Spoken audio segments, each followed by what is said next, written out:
வாழ்க மக்களே. சட்டமன்ற உறுப்பினர்னா ஒரு தொகுதிக்கு தேவையான விஷயங்களை சட்டமன்றத்தில் பேசி அதற்கு உண்டான திட்டங்களை நிறைவேற்றுறது தான் சட்டமன்ற உறுப்பினருடைய பணி. அவங்க நேரடியாக செலவு பண்ண முடியுமா? முடியாது. அவங்க கிட்ட இருக்கக்கூடிய ஃபண்டை, சட்டமன்றத்தில் ஒதுக்கக்கூடிய நிதியை இங்கே நகரமன்றத்தில் இருக்கக்கூடிய நகரமன்ற தலைவர்கள், ஒன்றிய கவுன்சிலர்கள், கீழே இருக்கக்கூடிய ஊராட்சி கவுன்சிலர்கள், அவங்க தான் அந்த திட்டங்களை நிறைவேற்ற முடியும்.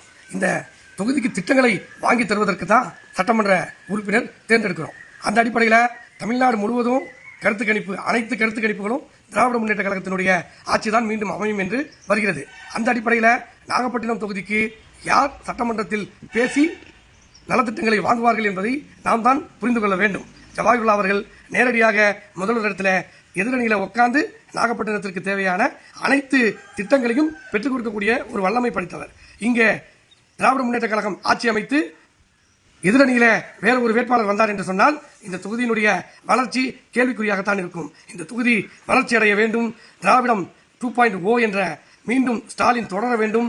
நாகப்பட்டினம் மக்கள் நீங்கள் உதயசூரியனுக்கு வாக்களிக்க வேண்டும்.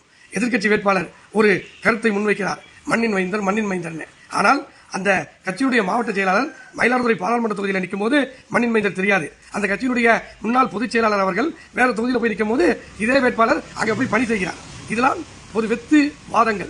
இங்கே சட்டமன்றத்தில் இந்த தொகுதிக்கு யாரு நலன் பயக்க முடியும் என்பதை மட்டும்தான் நாம் பார்க்க வேண்டும். அந்த அடிப்படையில் ஸ்டாலின் தொடரட்டும், நாகப்பட்டினம் உதயசூரியன் உதிக்கட்டும்.